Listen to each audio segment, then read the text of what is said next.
வெற்றிவேல் முருகனுக்கு அரோகரா. பிரணவத்துடைய பொருள் தெரியாமல் பிரம்மனை சிறையில் அடைத்தார் முருகர். நந்தி அனுப்பி பார்த்தார் சாமி, அப்பயும் முருகர் விடலை. சரி, நம்மளே நேரில் போயிடுவோம் அப்படின்னு சொல்லி ஏனைய தேவர்கள் எல்லாரையும் அழைத்து கொண்டு சிவபெருமான் முருகப்பெருமான் இருக்கக்கூடிய அந்த சரவணகிரியை நோக்கி செல்கிறார். அவர் வராருன்னு தெரிஞ்ச பின்னாடி அங்கே இருந்த சேவகர்கள் ஓடி போய் முருகா அப்பா வருகிறார் அப்படின்னு சொன்னாங்க.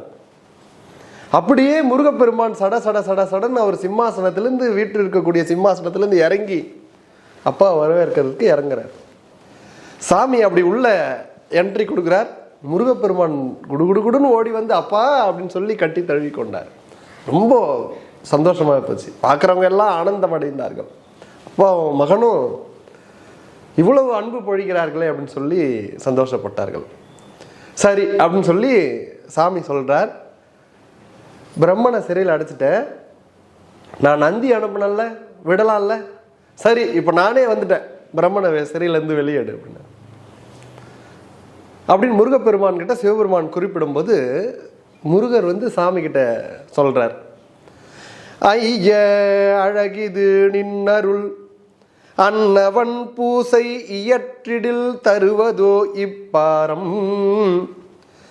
உண்ணம் மொழியும் வேதத்தின் பிறவன் அறியானாம் அப்படின்னு சொல்லி முருகப்பெருமான் குறிப்பிடுகிறார். என்ன சொல்றாரு, ஐயா நின் அழகிது, உனக்கு சிவ பூஜை பண்றான்னு, உனக்கு ஒருவேளை தண்ணி ஊற்றி புஷ்பம் போட்டு பெருமானே நமச்சிவாய நமச்சிவாய நமச்சிவாயன் 5 எழுத்தை சொல்லி பூஜை பண்ணி வழிபடுகிறான் என்று அவன் தலைமையில இவ்வளோ பெரிய பாரத்தை வைப்பு இருக்கு.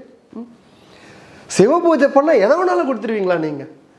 பிரம்மனுக்கு பிரணவத்துடைய விளக்கம் தெரியலையப்பா, உனக்கு சிவ பூஜை பண்ணான்னு சொல்லி பிரம்மா பதவியை கொடுத்துக்கிறியே, படைக்கும் தொழில் செய்யற அளவுக்கு அவருக்கு வல்லமையை கொடுத்துக்கிறியே, உன் கருணைக்கு ஒரு அல்ல இல்லையா?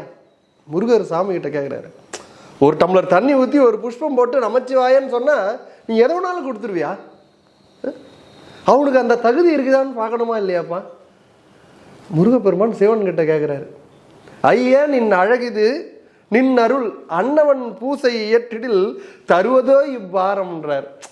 அவன் பூஜை பண்ணான்னு இவ்வளோ பெரிய பதவி தூக்கி அவன் தலையில் வச்சா அவனுக்கு என்ன தெரியும்? பிரணவத்துடைய விளக்கம் தெரியல, பொருள் தெரியலையே சாமி. அவன் படைக்கிற உயிர்கள்லாம் என்ன ஆகுறது? பூலோகத்தில் நடக்கலாம், இதெல்லாம் நீங்கள் வந்து செய்யலாமா பெருமானே இதை அப்படின்னு சொல்லி முருகப்பெருமான் வந்து சிவன்கிட்ட கேள்வி கேட்குற.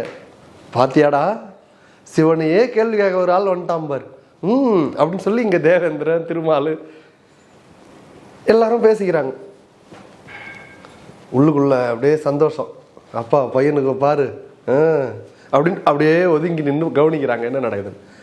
சரி, அதை விடுவியா மாட்டையா? பிரம்மனை நந்தி அனுப்புன மாட்டேன்ட்டேன், இப்போ நானே வந்து கேட்குறேன், விடுவியா மாட்டையா? அப்பா என்ன சொல்றீங்க, இப்போ விடணுன்றீங்களா? அப்போ இதுக்கப்புறம் நீ வேற சிந்தனை வேற செய்யறியா? நான் சொல்லிய சிந்தனை வேற செய்யறியா? உங்க இது அப்படின்னா நான் அதை இப்பயே விட்டுறேன் அப்படின்னு சொல்லி வீரபாகு அப்படின்னாரு, போய் அழைத்து வா, பிரம்மனை சிறையில் இருந்து அழைத்து வா அப்படின்னாரு. ஒரு வீரபாகுன்னு கூப்பிட்டோன்னே இங்கிருந்த 4 பேரும் நடுங்கிட்டாங்க. தேவேந்திரன், திருமால், பிரம்மாலா. வீரபாகுன்னு கூப்பிட்டா வீரபாகு பிரம்மா வெளியே விட்டு இவங்களை தூக்கி உள்ள போடு அப்படின்னு சொல்லிட்டாங்கன்னா, அப்படியே வீரபாகுன்னு கூப்பிட்டோன்னே இவங்களாம் ஒதுங்கி அப்படியே பின்னாடி வராங்க. வீரபாகு பிரம்மனை வெளியே அழைச்சிட்டு வர்றார். அழைச்சிட்டு வந்தோடனே சாமி கேட்குறாரு, என்னப்பா பிரம்மா, என்ன சிறையில் ரொம்ப கஷ்டப்பட்டியோ அப்படின்னாரு. சாமி, மிகுந்த ஞானம் அடைந்தேன், மிகுந்த ஞானம் அடைந்தேன், என் அகந்தை ஒழிந்தது சாமி அப்படின்னாரு. என்ன சொல்ற அப்படின்னா, சாமி நீங்கள் தலைக்கு தலைமாலை அணிந்தது என்ன? தலை மேலே மாலை போட்டுக்கிறீங்களே, அதனுடைய அர்த்தம் என்ன? அது எனக்கு உள்ளே போன பின்னாடி தான் தெரிஞ்சுது. நீங்கள் தலையில் மாலைகள் எல்லாம் போட்டிருப்பீங்க, அதில் கபாலம் ஒன்று தொங்கிக்கிட்டே இருக்கும் வரிசையாக. அந்த கபாலத்தோடைய அர்த்தம் என்னன்னு உங்களை 1000 தடவை வந்து பார்த்தேன், அப்பயும் எனக்கு தெரியல. உன் மகன் என்னை சிறையில் அடைச்ச பின்னாடி தான் சாமி எனக்கு தெரிஞ்சுது. பிரம்ம கபாலம், விஷ்ணு கபாலம், இந்திர கபாலம் போன்றவற்றை உங்க தலையில போட்டிருக்கிறீங்க. அதை கண்டும் என் அகந்தை அழியாது இருந்தது. இந்த நொடி என்னுடைய அகந்தை அருந்தது சாமி. என்ன எப்படி அது சொல்கிறாருன்னா, ஒரு ஆஃபீஸுக்கு போகிறோம், ஒரு கவர்மெண்ட் ஆஃபீஸோ இல்லை ஒரு பதவிக்கு ஒருத்தர் போகிறார். அவர் கூட்டின்னு போய் காமிக்கிறாங்கப்பா, இந்த இதுக்கு நீ தான்ப்பா, இதுக்கப்புறம் நீ தான் முக்கியமான பதவியிலேருந்து எல்லாருக்கும் வழி நடத்தணும், பார்த்துக்கோ அப்படின்னு சொல்லி உள்ளே இட்டுன்னு போய் விடுறாங்க. முதல் சைன் பண்ணிவிட்டு உள்ளே வர்றார். வந்து பார்த்தா வரிசையாக ஃபோட்டோ. 1934 41 வரை இவர் இந்த பதவியில் இருந்தார். 41 55 வரலாம் இவர் இருந்தார் இந்த பதவியில். 55 63 வரலாம் இவர் இருந்தார். 63 74 வரலாம் இவர் இருந்தார். 74 91 வரலாம் இவர் இருந்தார். 91 92 வரலாம் அவருக்கு ஆயுசு கம்மி, 2 வரலாம் இவர் இருந்தார். இப்போ இந்த பதவிக்கு நீங்கள் வந்துடுறீங்க ஐயா அப்படின்னா நான் நினச்சினோம், இத்தனை பேரும் இந்த இடத்துல உட்காந்துருக்குறாங்க, யாரும் பர்மனெண்ட்டாக உட்காரல. ஒரு நாள் விதி வந்து இட்டுன்னு போயிடுது, அவ்வளோதான் முடிஞ்சு. என்ன மாதிரி பதவியில் வந்தாலும் ஒரு நாள் வந்து நம்மளும் இந்த மாதிரி படத்தில் தொங்கணுன்ட்டு தான் அதை மாட்டுறாங்க. அதை பார்க்கும்போது அப்போது நம்மளுக்கு இருக்கக்கூடிய அந்த கொஞ்ச காலத்தில் மக்களுக்கு எந்த குறையும் இல்லாமல் நம்ம இந்த பதவியிலிருந்து யாருக்கும் இந்த கெடுதல் செய்யால் நம்மளால் முடிஞ்ச ஒரு நல்லது செய்து வச்சுட்டு போனால் ஒரு நல்லதாக இருக்கும்னு தெரியணுன்ட்டு தான் இதை தொங்க விடுறாங்க. அதை பார்த்துட்டு நீ சீட்டு கீழே உட்காந்துன்னு அநியாயம் அட்டுழியம் பண்ண அது தெரியணும் இல்லையா? அந்த படம் மாற்றத்துடைய நோக்கம் என்னன்னா அதுதான், அடுத்தவர் பதவியில் வரும்போது நம்மளும் நிலையாமை உட்பட்டவர்கள், நம்ம என்றைக்கும் நீடித்து இதே பதவியில் உட்கார போகிறதில்ல. அதனால் கீழே இருக்கிறவங்க எல்லாரையும் நம்ம மரியாதை கொடுத்து அவங்க எது நோக்கி வருகிறார்களோ அதை சீக்கிரமாக நம்மளால் முடிஞ்சதை பண்ணணும், நல்லது பண்ணணும் அப்படின்னு அந்த பதவியில் வரவங்க அகங்காரம் இல்லாமல் இருக்கணும் அப்படின்ட்டு தான் அந்த படம் மாற்றுது. இங்கே அதே கான்செப்ட், சிவபெருமானே உன் தலையில் நீ கபால மாலை போட்டிருக்கிற, அதை பார்க்கும்போது எனக்கு தெரியல, உன் மகன் என்னை தூக்கி சிறையில் வச்சான் பாருங்க, முருகன் என்னை சிறையில் அடைக்கும் போது எனக்கு தெரியுது. ஓ, அந்த ஃபோட்டோவில் தொங்குற மாதிரி இந்த பிரம்மன் கூட சிறையில் போக முடியும், அந்த பதவிக்கு நான் இல்லாமல் கூட அந்த படைக்கும் தொழில் நடக்கும் அப்படின்றது நான் உணர்ந்து கொண்டேன். அப்போது என்னால் தான் இது ஆகும்னு இதுவரையில் என்னுடைய அகங்காரம் இருந்தது சாமி. என்னையும் ஒருவன் சிறையில் அடைக்க முடியும், எனக்கும் இந்த மாதிரி விதி முடியுதுன்றது எனக்கு அங்கே போய் தான் தெரிஞ்சது. நான் மிகுந்த ஞானம் பெற்றேன், நான் உள்ளே உட்காந்து பல நூல்கள் எழுதினேன் சாமி, உன்னுடைய மகத்துவத்தை நான் உணர்ந்து கொண்டேன் அப்படின்னு சொல்லி, தலைக்கு தலைமாலை அணிந்ததென்னே, சடைமேல் கங்கை தரித்ததென்னே, இவை ஆணவத்தை அடக்கும் முறையை காட்டுகின்றது என்பதை பிரம்மதேவர் சிறையில் இருந்தால் உணர்றார். 100 கோடி பிரம்மர்கள், அதுக்கு 6 கோடி விஷ்ணு. 100 கோடி பிரம்மா இறந்தார்கள் என்றால் அவங்களுக்கு 6 கோடி விஷ்ணு இறப்பார்களாம் கணக்கு. இந்திரன் எண்ணிலி, ஈடு இணை இல்லாதவன் ஈசன் ஒருவனே அப்படின்னு அப்பர் சாமி அடித்து சொல்கிறார். திருநாவுக்கரசர் பாட்டில் கணக்கெடுத்து சொல்கிறார், அவர் தான் குறிப்பிடுறாரு, அவர் பதிகத்தில் சொல்கிறார். 100 கோடி இந்த பிரம்மனுக்கு 6 கோடி நாராயணர், இந்திரன் எண்ணிலி, எண்ண முடியாத அளவுக்கு இந்திரன் போகிறான். இதில் ஈடு இணை அற்றவன் ஈசன் ஒருவனே என்பதை பெருமானே நான் இப்போது தான் உணர்ந்து கொண்டேன். உங்களுடைய மகன் செய்ததில் ஒரு உண்மையான நோக்கம் நல்லது இருந்தது, எனக்கு பிரணவ பொருளுடைய விளக்கம் தெரியல, ஆனால் இங்கே வந்து என்னுடைய ஆணவம் அழிந்தது சாமி, இதோடு எனக்கு பெரிய நிலை கிடைச்சது, எனக்கு ரொம்ப சந்தோஷம் அப்படின்னு சொல்லி சிவபெருமான் கேட்க இவர் வந்து எடுத்துரைத்தார். ரொம்ப சந்தோஷமாக போச்சு, அப்பா இவர் வெளியே விட்டாச்சு, நீ உன் பதவியில் போய் நீ தொடர்ந்துக்கோ அப்படின்னு சொல்லி எல்லாரையும் அனுப்பி வச்சார். எல்லாரும் அப்படியே கிளம்புனாங்க. திருமாலும் பிரம்மன் ஒரு 3-4 பேர் அந்த என்ட்ரன்ஸில் நின்று கவனிக்கிறாங்க உள்ள என்னென்ன, எல்லாம் மீதி பேர்லாம் ஏன்னா தேவர்கள்லாம் அனுப்பியாச்சு, என்ன நடக்குது, அப்பாவுக்கும் மகனுக்கும் என்ன நடக்க போகுது அப்படின்னு நின்று பார்க்குறார்கள். சாமி அனுப்பிட்டார் எல்லாரையும். ஓ, பையனை கூப்பிட்டுக்கிறார், உள்ளுக்குள்ள சந்தோஷம். பிரணவத்துடைய பொருள் தெரியல அப்படின்னு சொல்லி ஒருவனை தூக்கி உள்ளே போடுறான்னா உனக்கு எவ்வளோ ஒரு ஞானம் இருக்கணும். சரி, பிரம்மனை போய் கேள்வி கேட்டியே, பிரணவத்துடைய பொருள் தெரியுமான்னு, உனக்கு தெரியுமா அப்படின்னு சாமி வந்து முருகன் கிட்ட கேட்குறாரு. இப்போ முருகர் வந்து சொல்கிறார், தெரியாத நான் இன்னொருத்தனுக்கு தண்டனை கொடுக்க முடியுமாப்பா? ஓ, அப்போ உனக்கு அது பிரணவத்துடைய பொருள் உனக்கு தெரியுமா?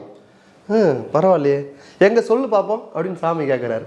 அப்போது வந்து முருகர் சொல்கிறார், பிரணவத்துடைய பொருள் சத்தமாக பேசலாமா, மறைபொருளா? ஓப்பனாக சொல்லலாமா இல்லை அது மறைத்து சொல்லணுமா அப்படின்னு கேட்குறாரு. சாமி சொல்கிறார், மறைத்து சொல்ல வேண்டிய விஷயம். அப்போ இப்படி சத்தமாக கேட்டிங்கன்னா நீ மறைச்சே சொல்லு, ஒன்றும் பிரச்சனை இல்லை. சரி, இடது செவியிலா வலது செவியிலா? வலது செவியில் தான் சொல்லணும். பிரணவத்துடைய பொருள் ஒருத்தர் கேட்குறாருன்னா உனக்கு சப்ஜெக்டாக சொல்லணுமா உபதேசமாக சொல்லணுமா? பிரணவத்தை எப்பவுமே சப்ஜெக்டாக சொல்லக்கூடாது, உபதேசமாக தான் சொல்லணும்னாரு. அப்போது உபதேசம் சொல்பவர் யார்? குருநாதர். கேட்பவர் சீடன். அப்போது இங்கே என்ன சொல்கிறீங்க? அப்போ நான் யார்? நீ குருவாக இருந்து சொல்லணும். அப்போ கேட்கக்கூடிய நீங்கள் யார்? நான் சீடனாகவே இருக்கிறேன். சரி, அப்போது சொல்லு அப்படின்னாரு. சாமி நிற்கிறதுக்கு முழங்கால் லைட்டு கூட இல்லை முருகர். வலது செவியில் சொல்லணும். என்ன பண்ணார்?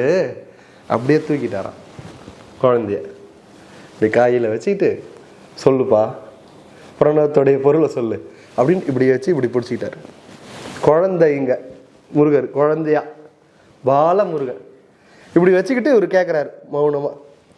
தூரத்துலேருந்து பார்த்தாங்கங்க திருமால், பிரம்மா, இந்திரன். அப்படியே கண்ணில் தார தாரையாக தண்ணி. சாமியும் அந்த முருகப்பெருமானம் இருக்கிற தோற்றம் இருக்குது. எப்பா எப்பா அப்படின்னு சொல்லி அவங்கள அப்படியே பிடிக்கிறார். பிரணவத்துடைய பொருளை சிவபெருமானுக்கு முருகன் எடுத்துரைக்கிறார். அதை பார்க்குறாங்க. பிரணவத்துடைய பொருளை சிவபெருமானுக்கு சொல்கிறாரு. அதனால் எப்பொழுது சொன்னாரோ அந்த நொடியிலிருந்து முருகப்பெருமான் சிவனுக்கு குருவாகிறார். அதனாலே அன்று முதல் முருகனுக்கு சிவகுருநாதன் ஒரு பேர் வந்தது. இன்னைக்கு நம்ம சிவகுருநாதனாக எங்கே வழிபடலாம்னா, அறுவடை வீட்டில் சுவாமி மலையில் அந்த குருமூர்த்தமாக முருகப்பெருமான் காட்சி அளிக்கிறார். அந்த இடத்துல சிவபெருமான் ரிஷபத்தில் அந்த மலையை வளம் வராராம். சிவன் யாரை வளம் வராரு? முருகனை. சுவாமி மலையில் இருக்கக்கூடிய முருகனை ரிஷபாரூடரா சிவன் வளம் வருகிறார் என்றால் தன்னுடைய குருவுக்கு அவ்வளோ மகத்துவம். தன் பிள்ளையாயினும் அவர் குரு. சிவனுக்கு ஆல்ரெடி ஏற்கனவே சப்ஜெக்ட் தெரியும், அவர் மூலமாக தானே வெளியே வருது. இருந்தாலும் அதை இன்னொருத்தர் சொல்ல கேட்பது என்பது அப்போ அவர் குரு ஆயிடுறார். அப்போ அந்த மலையை அவர் ரிஷபத்தில் உட்காந்துக்கிட்டு சுற்றுறாராம். சுற்றி அதே மாதிரி முருகனை சுற்றி உபதேசம் கேட்குறார் சாமி. குழந்தைய தூக்கி வச்சுக்கிட்டு அப்போ பிரணவத்துடைய பொருளை முருகப்பெருமான் சிவனுக்கு உபதேசம் கொடுக்குறார். கேட்டு முடித்த உடனே சிவனார் மனம் குளிர பிரணவத்தின் பொருள் உரைத்தவா அப்படின்னு சொல்லி திருப்புகழில் அருணகிரிநாதர் குறிப்பிடுகிறார். இப்போ பிரணவத்துடைய பொருள் நம்ம கேட்டோம்னா மனம் தெளியும். நம்ம கேட்டால் மனம் தெளியும். ஏன்னா நம்மளுக்கு அது இப்போ கலக்கத்தில் இருக்குது. நம்ம மனம் எல்லாம் ஒரு கலக்கத்தில் இருக்குது. அந்த பிரணவத்துடைய பொருளை நம்ம கேட்கும்போது அது மனமானது அந்த கலக்கத்திலிருந்து விடுபட்டு தெளிவடையும். ஆனால் இந்த வரியில் என்ன போறாருன்னா, சிவனார் மனம் தெளியன்னு சொல்லலை, சிவனார் மனம் குளிரன்னு பாடுகிறார் திருப்புகழில் அருணகிரிநாதர். என்னன்னா, சிவனுக்கு ஆல்ரெடி இது தெரியும், அவருக்கு மனம் தெளிய வேண்டியதில்லை. ஆனால் என்ன இதுல குளிர்ந்துதான்னா, நம்ம பையன் சொல்றானேப்பா, அது ஒரு இன்பம் தானே. இப்போ ஒரு பாடல் ஒரு இளையராஜா பாடலோ ரஜினிகாந்த் பாடலோ ஏதோ ஒன்று டிவியில் போகுது, அது நம்மளுக்கு தெரியும். நம்ம குழந்தை அந்த பாட்டை பாடிச்சுன்னா, நீ ஏன் பாடுற, அதான் டிவியில் போகுதுன்னு கேட்போமா? ஒரு நிமிஷம் டிவி அப்படி ஆஃப் பண்ணிட்டு, குழந்தை அந்த பாட்டை பாடுமா அப்படின்னு கேட்குறோம்ல. அந்த பாட்டு ஆல்ரெடி நம்மளுக்கு எல்லாமே தெரியும். அடுத்த லைன் வரும், அது இசை எப்படி இருக்கும், அந்த மெட்டு எப்படி இருக்கணும். அந்த குழந்தைக்கு ஏதோ தத்தக்கா புத்தக்கான்னு பாடினாலும், ஐயோ என்ன அழகா பாடுறியாம்மா, என்ன அழகாம்மா, எஸ்பிபி தோத்துட்டார், அவ்வளோ அற்புதமாக இருக்குது குழந்தை அப்படின்னு கிள்ளி முத்தம் கொடுக்குறோம் இல்லையா. இப்போ மனம் என்ன ஆச்சு, குளிருது இல்லை. அந்த மாதிரி பிரணவத்துடைய பொருள் சாமிக்கு தெரிஞ்சாலும் குழந்தை சொல்லுது, அதை தூக்கி வச்சு ஆசையை கேட்டுட்டு மனம் குளிர்ந்தானா ஈசன். கேட்டாங்க, பிரணவத்தொருளுடைய பொருள் முருகர் சொல்லியாச்சு, சாமி மனம் குளிர்ந்தாரு, அப்படியே கட்டி பிடிச்சிட்டு உட்காந்துட்டாரு. இங்கே வெளியே பேசிக்கிறாங்க திருமாலும் பிரம்மாவும். டேய், அப்பாவும் பிள்ளையும் உள்ள ஏதோ பேசிக்கினாங்க, என்னவா இருக்கும்? இதோ பார்ப்பா, அது தெரியாதுதான் நான் சிறையில் இருந்துட்டு வந்தேன், மறுபடியும் நீங்கள் என்ன இதே கேள்வி கேட்டிருந்தீங்க அப்படின்ட்டு பிரம்மா சொல்கிறார். உடனே அதுக்கு சொல்கிறாரு, டேய் உன்னை வெளியே எடுத்துகிட்டு வரதுக்கு நான் எவ்வளோ கஷ்டப்பட்டேன். நான் போய் சிவனை பார்த்து அவரை கூட்டிகிட்டு இவ்வளோ வேலை செய்து நான் சும்மா இருந்த மாதிரி சொல்கிறேன். இதை பாருங்க, இந்த பிரணவத்துடைய பொருள் தெரியாததான் நான் இவ்வளோ பாடுபட்டுனுக்கிறேன். என்ன வந்து இந்த கேள்வியெல்லாம் கேட்காதீங்க, உங்களுக்கு தைரியம் வந்தால் நீங்களே போய் முருகர்கிட்ட கேளுங்கன்ட்டு என்னை விடுங்கன்னு சொல்லிட்டு பிரம்மா கிளம்பிட்டார். முருகர்கிட்ட எங்கே கேட்கறது, சரி அது என்னைக்குன்னா வெளியே வரும், நானும் கிளம்புறேன் அப்படின்னு சொல்லிட்டு திருமால் வந்து வைகுந்தம் போகிறார். பிரணவத்துடைய பொருள் அங்கே என்ன நடந்தது அப்படின்றது கந்த புராணத்திலே இல்லை. பிரணவம் அப்பாவும் மகனும் பேசிக்கிட்டாங்க, பிரணவத்துடைய பொருளை சொன்னாருன்றதோட தாண்டி வந்துட்டார் கச்சியப்பர். ஏங்க அங்கே அப்பா மகன் என்ன பேசிக்கிட்டாங்கன்னு யாருதுலேயும் வரல. 15ஆம் நூற்றாண்டில் வந்த ஒருத்தர் எடுத்தார் அதை. அது வரையிலும் திருமாலுக்கு தெரியல, யாருக்குமே தெரியல. 15ஆம் நூற்றாண்டிலே வாழ்ந்த அருணகிரிநாதர் வரார், திருப்புகழ் செய்த அருணகிரி வரார். அருணகிரிக்கும் முருகருக்கும் லிங்க் ஏற்படுது, தொடர்பு. இப்போ முருகர் வந்து அருணகிரிக்கு காட்சி கொடுத்து பேசும்போது இந்த கேள்வியை முருகர்கிட்ட அருணகிரிநாதர் கேட்குறாரு. நம்ம அருணகிரிநாதர் கேட்குறாரு, சாமி ரொம்ப காலமாக நீங்களும் உங்கள் அப்பாவை என்ன பேசிக்கணும்னு யாருக்கும் தெரில, நீங்கள் என் மேலே கருணை வச்சு இவ்வளோ நட்பாக இருக்கிறீங்க, எனக்கு ஒரே ஒரு விஷயம் சொல்லிடுறீங்களா, நீங்களும் உங்கள் அப்பாவை என்ன பேசிக்கிட்டீங்க என்கிட்ட சொல்லுங்களேன் அப்படின்னாரு. அதுக்கு என்ன உங்ககிட்ட சொல்கிறேன் வா அப்படின்னு சொல்லி அதை அங்கே என்ன பேசுனாங்களோ அதை அப்படியே எடுத்து அருணகிரிநாதருக்கு சொல்கிறார் முருகர். சொல்லிட்டு இது யார்கிட்டையும் சொல்லக்கூடாது, இது பரம ரகசியம், உன்னோட வச்சுக்கா அப்படின்னு சொல்லிட்டு முருகர் போயிட்டார். ஒரு விஷயத்த யார்கிட்டையும் சொல்லாத, இது ரகசியம்னா தான் வேகமாக பரவும். அது நீ என்ன தரணும்னு சொல்லிட்டு போனால் அது பரவாது. இவர் எப்போ அப்படி சொல்லிட்டு போனாரோ அப்படியே பிடிச்சி எடுத்து அவர் என்ன சொன்னார்ன்றதை திருப்புகளை கொடுத்துட்டார். யார்? அருணகிரிநாதர். கருணைக்கு அருணகிரி, அந்த மாதிரி ஒரு கருணை எவர்கள் இல்லை. அப்படிப்பட்ட அருணகிரிநாதர் அப்பாவும் மகனும் அங்கே என்ன பேசிக்கிட்டாங்கன்றதை எடுத்து திருப்புகளை சொல்லிட்டார். இந்த பிரணவத்துடைய பொருள், பிரணவ விளக்கம் இல்லை, பிரணவத்தின் பொருள் என்னன்றத அருணகிரிநாதர் திருப்புகளை சொன்னார். இந்த எபிசோடில் நம்ம அதை சிந்திக்க போகிறோம். அதுக்குள்ளே என்ன நடக்குதுன்னா, அங்கே சிவனுக்கு செய்தார், சிவபெருமான் மனங்குளிர்ந்து கிளம்பிட்டார். தென் கைலாயம் வந்த அகத்தியர் பார்க்குறார், விஷயம் போகுது. சிவபெருமான்கிட்ட பிரணவ பொருளுக்கு முருகர் பெருமான் உபதேசம் கொடுத்துக்கிறார். இதை மாதிரி ஒரு சூழ்நிலை நடந்ததுன்னு அகத்திற்கு தெரிஞ்சவர் நேராக டைரெக்டாக அங்கே வந்துட்டார். குமார பெருமானை தரிசனம் பண்ண வந்துட்டார். வந்துட்டு முருகா முருகா முருகான்னு ஓடுறார். முருகப்பெருமான் வீட்டு இருக்கிறார் சரவணகிரியில். அகத்தியர் வந்து சாஷ்டாங்கமாக நமஸ்காரம் பண்ணி முருகா அப்படின்னு சொல்லி, உனக்கு இது சரியாப்பா, நீ செய்கிறிய ஒரு நியாயம் இருக்குதா உங்ககிட்ட, உனக்கு ஒரு நியாயம் இருக்குதா, என்னப்பா என்ன அப்படின்னு கேட்குறாரு. சொல்கிறாரு, ஒருத்தர் வயிறு முட்டை நல்லா சாப்பிட்டுட்டு பீடா போட்டு நல்லா திம்முன்னு ஆகிப்போச்சு, வயிறு ஃபுல்லாக இருக்குது, இதுக்கப்புறம் சாப்பிடவே முடியாதுன்ற ஸ்டேஜில் ஒத்துட்டுக்கிறார். அவருக்கு எடுத்துகிட்டு வந்து பலகாரங்கள் எடுத்துகிட்டு வந்து, என்னப்பா நீ சாப்பிடு, என்ன நல்லா சாப்பிடு அப்படின்னு கொடுக்கறது நியாயமா? கடுமையான பசியில் ஒருத்தர் வந்து சாப்பிட்டு 5 நாள் 6 நாள் ஆகுது, ஒருவேளை உணவு கொடுத்தா போதும் அப்படின்னு சொல்லி, அம்மா எனக்கு உணவு கிடைக்குமா அப்படின்னு ஏங்கின்னு இருக்கிறவருக்கு வடை பாயாசத்தோட ஒரு தட்டுலாம் எடுத்துகிட்டு போய் சாப்பாடு கொடுத்து சாப்பிட வைக்கிறது நியாயமா? எது முறை, எது நன்மை? பசியோடு வருபவனுக்கு சாப்பாடு கொடு, இந்தாப்பா சாப்பிடுன்றது முறை, இது என்ன நன்மை? நீ செய்தது நியாயமாப்பா அப்படின்னாரு. நான் என்னப்பா பண்ணன்றாரு முருகன். சிவனுக்கு சொல்லணுமாங்க நீங்க? அவர் எப்படி ஏற்பட்ட ஆளு, அவருக்கு நீங்க சொல்லணுமா? என்ன மாதிரி பசியில் இருக்கிறான் பாருங்க, எதுவுமே தெரியாத பசியில் இருக்கிற மாதிரி, எனக்கு தான் முருகா நீ சொல்லணும், எனக்கு உபதேசம் பண்ணு முருகான்னு காலில் விழுந்தார். முருகப்பெருமானுடைய காலில் அகத்திய பெருமான். உடனே முருகன், உனக்கு பிரணவ உபதேசம் வேணும் அவ்வளோதானே, போ இந்த சரவண பொய்கையில் குளிச்சுட்டு வா அப்படின்னா. உபதேசம் வாங்கிறதுக்கு முன்னாடி ஒரு வாட்டி ஸ்நானம் பண்ணணும். குளிச்சுட்டு நீர் பூசிக்கிட்டு அப்படியே வந்தார் அகத்திய பெருமான். அவரை அழைத்து வந்து அவருக்கு பிரணவத்துடைய பொருளை முருகப்பெருமான் வலது செவியில், உபதேசம் வலது செவியில் வாங்கணும். வலது செவியில் பிரணவத்துடைய பொருளுடைய உபதேசத்தை முருகப்பெருமான் வந்து அகத்தியருக்கு குறிப்பிடுகிறார். அங்கே ஸ்டார்ட் ஆகுது பிரணவ பரம்பரை. சிவபெருமான் வந்து நந்தி பரம்பரை. சிவனுக்கு முதல் சீடன், சிவன் கற்ற அனைத்தும் சொன்னது யாருக்குன்னா நந்திக்கு சொன்னார். அதனால தான் சிவனுடைய இது வந்து நந்தி பரம்பரைன்னு சொல்லுவாங்க. இப்போ முருகப்பெருமான் எங்கே யாருக்கு முதல் சொல்கிறாரு? 1000 சிவனுக்கு சொன்னாலும் அது முதல் சீடன் ஆகாது. இவருடைய முதல் சீடன் யாருன்னா அகத்தியர். அகத்தியருக்கு சொன்னதுலேருந்து அங்கே ஸ்டார்ட் ஆகுது. இவர் வந்து பிரணவ பரம்பரை, அது நந்தி பரம்பரை, இது பிரணவ பரம்பரை. இந்த பிரணவ பரம்பரையை யார் யார் அடக்கம்னு சொல்லி திருப்புகழில் அதையும் நம்மளுடைய அருணகிரியார் குறிப்பிடுகிறார்.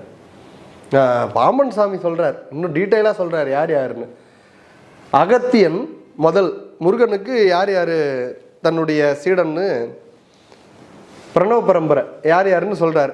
அகத்தியன், நக்கீரன், நனிதவத்தில் உயர்ந்த நாரதன்.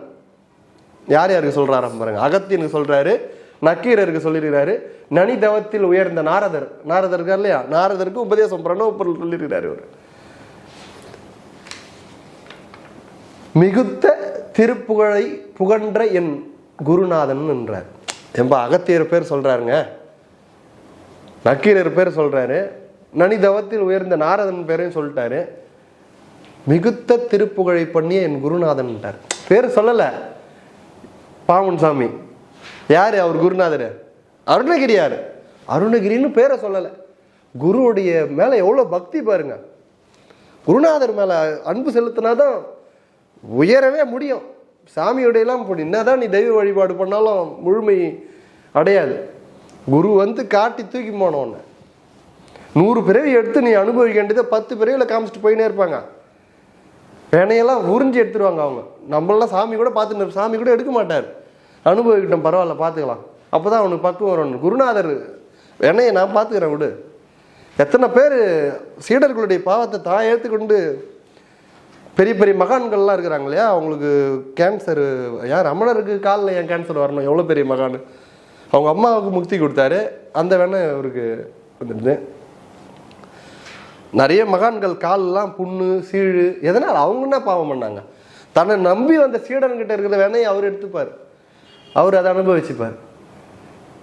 பொன்னம்பல சுவாமிகள் கூட மற்றும் எத்தனை இப்போ இவர் ஃபேமஸாக இருக்கிறாரு பழனி பக்கத்தில் கனகம்பட்டி சித்தர். கண் கூட பார்க்குறோம் இல்லையா, நம்ம காலத்துல எத்தனை சித்தர்கள் அடியார்களுடைய வினையை நம்பி வந்த சீடர்களுடைய பாவத்தை அவங்க எடுத்துப்பாங்க. குரு வந்து முக்கியம். குருநாதர் இல்லாத இது கிடையாது. குரு பேரை சொல்ல மாட்டேன்டார். நம்மளாம் பேரை டக்கு டக்குன்னு அடிச்சு விளாசிட்டு போயிடுறோம். சொல்லலாம் இல்லையா, அருணகிரிநாதர் சொன்னார் அவர் ஒருத்தருங்க அப்படின்னு சொல்லலையே. சாமிகள் அவர் பேரையே பயன்படுத்தலை. நனிதவத்தில் உயர்ந்த நாரதர் சொல்றாரு, அகத்தியரை சொல்றாரு, நக்கீரை சொல்றாரு, அருணகிரின்னு சொல்லலை. திருப்புகழ் பண்ணியே என் குருநாதன்ட்டார், முடிச்சிட்டார். அதுக்கப்புறம் யார் வந்தாருன்னா பாம்பன் சுவாமிகள் வந்து பிரணவ பரம்பரை. ஞானியார் சாமி, வாரியார் சுவாமிகள், திருமுருக வள்ளல் கிருபானந்த வாரியார்ல அவரும் பிரணவ பரம்பரை. அவங்கெல்லாம் என்ன பண்ணுவாங்கன்னா 6 எழுத்து சொல்லி திருநீர் இடுவாங்க. விபூதி வந்து சிவபெருமான வழிபாடுகள் பஞ்சாட்சரம் சொல்லி இடுவாங்க. சிவனுடைய 5 முகத்தை சொல்லி திருநீர் இடுவாங்க. நமச்சிவாய, ஈசான்யமூர்த்தி, தத்புருஷமூர்த்தி, அகோரமூர்த்தி, வாமதேவமூர்த்தி, சத்யோஜாதமூர்த்தி. சிவனுடைய 5 முகங்களை தன் உடம்புல பதிப்பார்கள். முருகப்பெருமானை வழிபடுவர்கள் எப்படி விபூதி விடணும்னு அருணகிரினார் அதையும் திருப்புகளை சொல்றார். 6 முகம் 6 முகம் 6 முகம் 6 முகம் 6 முகம் 6 முகம் என்று பூதி நீர் அணின்றார். 6 முகம்னு 6 தடவை சொல்லி திருநீரிடுன்னு சொல்லலை. ஏன்னா இடறவன் 6 முகம் என்று 6 முறை சொல்லி திருநீர் இடவும் அப்படின்னா அவனும் அதே மாதிரி 6 முறை சொல்லி திருநீர் இட்டு கொண்டேன் அப்படின்னு சொல்லிடுவான்ட்டு அவரே 6 தடவை சொல்லி காமிக்கிறார். 6 முகம் 6 முகம் 6 முகம் 6 முகம் 6 முகம் 6 முகம் என்று சொல்லி நீர் பூதி சொல்றாரு. அப்படி உனக்கு இடறதுக்கு நேரம் இல்லையாடா? அப்படி உனக்கு 6 முகம் சொல்லி திருநீர் பூச நேரம் இல்லையா?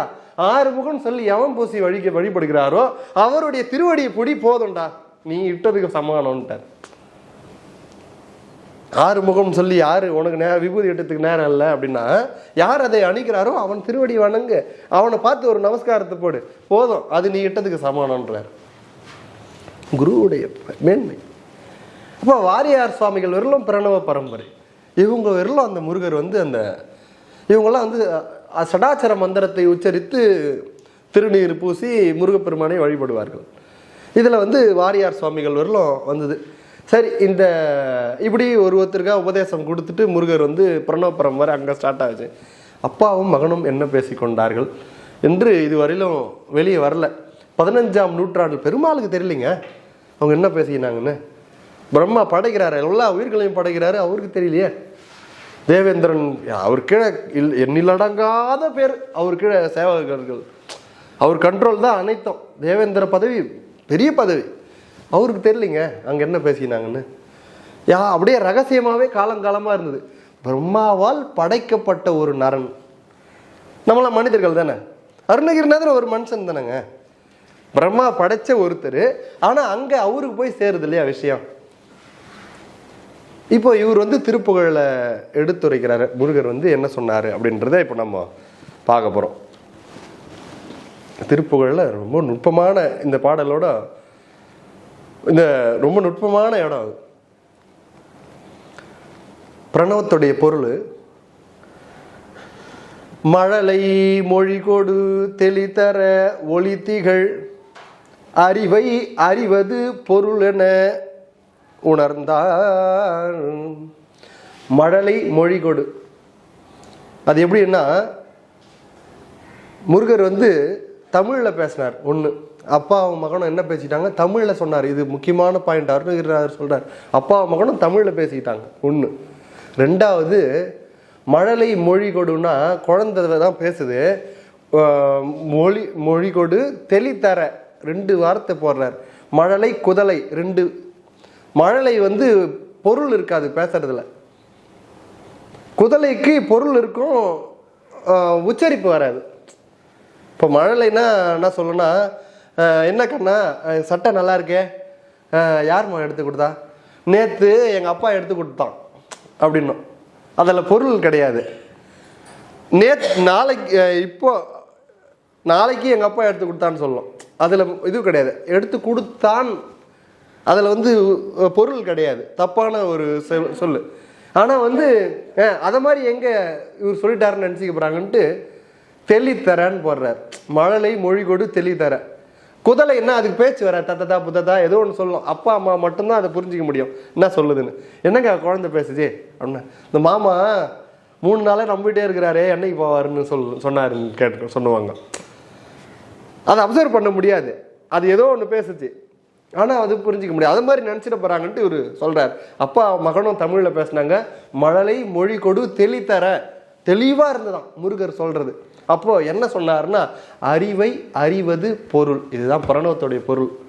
என்னவா அறிவை அறிவது பொருள். அறிவை அறிவதுன்னா ஏம்மா நீங்கள் நம்ம பார்க்குற இந்த உடல், இந்த பொருள், இந்த மின்விளக்கு, இந்த வீடு, நம்ம பார்க்குற பணம் காசு, பார்க்குற அனைத்தும் உண்மை கிடையாது. எல்லாமே டூப்ளிகேட், எல்லாமே போலி, எதுவுமே நிஜம் கிடையாது. அப்போ அறிவை அறிவது பொருள்னா இது அனைத்தும் அறிவற்றது, ஜடம். இது உள்ள உயிர் இருக்கதா இது நிற்குது, இல்லைன்னா இதுக்கு வேல்யூ கிடையாது. பணம் சும்மா பேப்பர், அதுக்கு இவன் மதிப்பு கொடுத்து வச்சிருக்கான். நாளைக்கு டப்புன்னு தூக்கிட்டு செல்லாதுன்னா முடிஞ்சு போச்சே. கட்டடம் வீடு நீ பார்க்குற அனைத்துமே அறிவற்றது. ஆனால் இந்த உயிர் வந்து அறிவற்ற பொருள்களையே நாடுகிறது. இவங்க என்ன சொல்கிறாங்கன்னா அறிவை அறிவது பொருள். அப்போ அறிவு என்பது எது? சிவம் ஒன்றே அறிவு. அந்த அறிவை அறிந்து கொண்டு அதனுடைய தொடர்பு வைப்பது தான் பிரணவத்துடைய பொருள். அதை புரிஞ்சுக்கிட்டா போதும்ட்டு முடிச்சார் முருகர். இப்போ பிரணவத்துடைய பொருள் என்னதுன்னா அறிவை அறிவது பொருள். இதுதான் திருப்புகழில் அருணகிரியார் முருகன் கிட்ட உபதேசம் வாங்கினவர் அப்படியே எடுத்து கொடுத்தார்.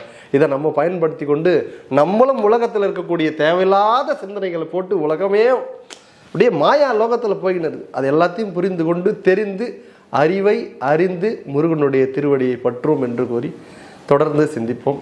இந்த கந்த புராணத்துடைய மொத்த வீடியோ பார்க்கணுன்னா இது கீழே டிஸ்கிரிப்ஷனில் லிங்க் இருக்குது, ஓப்பன் பண்ணி அனைத்தையும் பார்த்துக்கொள்ளுங்க. நன்றி, வணக்கம்.